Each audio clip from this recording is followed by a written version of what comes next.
गर हिंदी अपनाओ तो तुम हिंदी दिवस मनाओ। अशोक पारीक अटल हिंदी दिवस बड़ी उत्साह के साथ शहर के सामाजिक संगठनों के पदाधिकारियों व सदस्यों द्वारा मनाया गया। बालक दिनेश कुमावत को वेटरनरी में डॉक्टर की उपाधि मिलने पर व मोहम्मद इरफान को शारीरिक सौष्ठव में राज्य में चतुर्थ स्थान प्राप्त करने पर जोरदार स्वागत सम्मान किया गया। नावा सिटी से मनोज गंगवाल की रिपोर्ट। उपखंड मुख्यालय स्थित रामेश्वर धाम मंदिर परिसर नावा में बड़ी उत्साह के साथ नावा social service society friends club student club के संयुक्त तत्वावधान में हिंदी दिवस समारोह का आयोजन किया गया। नावा सोशल सर्विस सोसाइटी के संस्थापक अध्यक्ष लुकमान शाह ने बताया कि कार्यक्रम का शुभारंभ सोसाइटी के प्रवक्ता अशोक पारीक अटल ने हिंदी के महत्व पर प्रकाश डालते हुए किया। उन्होंने बताया कि हिंदी राष्ट्रभाषा होने के नाते समूचे भारत में हिंदी को अनिवार्य रूप से लागू करके व्यावहारिकता में लाना चाहिए ताकि सभी राज्यों को मोतियों के रूप में पिरोकर माला के रूप में संजोया जा सके, भारत को एकरूपता दी जा सके। पारीक ने इस दौरान अपनी स्वरचित रचना गर हिंदी अपनाओ तो तुम हिंदी दिवस मनाओ द्वारा सभी को प्रेरणा दी। फ्रेंड्स क्लब अध्यक्ष मनोज गंगवाल ने कहा कि आदमी को चाहे कितनी भी भाषाओं का ज्ञान क्यों ना हो जाए, यदि उसको मातृभाषा नहीं आती तो वह सब बेकार है। उन्होंने पुरजोर तरीके से हिंदी को प्रोत्साहित करने की बात कही और प्रारंभिक शिक्षा में इसे अनिवार्य रूप से लागू करने पर बल दिया। मुस्लिम समाज सदर यूनुस मनिहार ने मां की महिमा के बारे में विस्तृत प्रकाश डाला। कार्यक्रम को कुमावत समाज सुधार सेवा समिति अध्यक्ष सीताराम प्रजापत, स्टूडेंट क्लब संरक्षक मोतीराम मारवाल, डॉक्टर शुभम कुमावत, ओम सिंह, राजकीय महाविद्यालय अध्यक्ष अमरचंद निठारवाल, डॉक्टर दिनेश कुमावत व मोहम्मद इरफान आदि ने भी हिंदी के महत्व के विषय में विस्तृत प्रकाश डालते हुए संबोधित किया।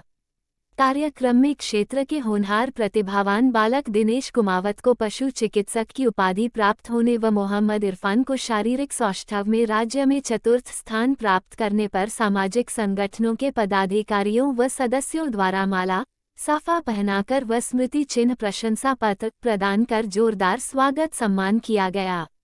कार्यक्रम में सीताराम प्रजापत, मोतीराम मारवाल, दशरथ सिंह राठौड़, ओम सिंह, मोहम्मद इब्राहिम, यूनुस मनिहार, मुस्लिम समाज सदर नरेंद्र टेलर, भरत जोशी, मनोज गंगवाल, गोपाल कुमावत, नरेंद्र कुमावत, शुभम कुमावत सहित अनेक गणमान्य नागरिकों ने भाग लिया। इस दौरान कार्यक्रम में पधारे अतिथियों का भी माला पहनाकर स्वागत सम्मान किया गया। इस समारोह के समापन पर कार्यक्रम अध्यक्ष लुकमान शाह द्वारा सभी का आभार व धन्यवाद ज्ञापित किया गया। इस कार्यक्रम का मंच संचालन सोसाइटी के प्रवक्ता अशोक पारीक अटल ने किया। पीछे तो लोग ये कहते पाएंगे साहब कि इंग्लिश तो हमारे तो कमजोर है साहब, और हिंदी दरअसल बोलते हैं जरा प्रभाव, लेकिन फिर भी इंग्लिश का भूत है। टूटी फूटी बाकी टेट बोलेंगे। ट्रांसफर हो गया मेरे बच्चे का, ट्रांसफार्मर हो गया। क्या हो गया? ट्रांसफार्मर हो गया पोस्ट ऑफिस को बोल रहे थे साहब चिकित्सा ने, अरे आप जानते हैं डाक का स्थान है।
नहीं पड़ता कि हम घर में घुसे हैं या नहीं घुसे। घर वालों को एहसास नहीं होता है कि घर के अंदर कोई मेंबर आया है, कोई सदस्य आया या नहीं आया। मतलब बड़ी विकट स्थिति है। अपन को उससे हटना चाहिए और हिंदी को प्रोत्साहित करना चाहिए, आगे बढ़ना चाहिए। आदमी को चाहे कितनी भाषाओं का ज्ञान हो जाए, अगर उसको मातृभाषा का ज्ञान नहीं है तो उसको कुछ भी नहीं है। वो शून्य है वो आदमी मेरी दृष्टि के अंदर, उसका कहीं कोई वो नहीं है। आज बच्चा पैदा होता है, पैदा होते ही घर वाले कहते हैं हमें तो मॉडर्न इंग्लिश मीडियम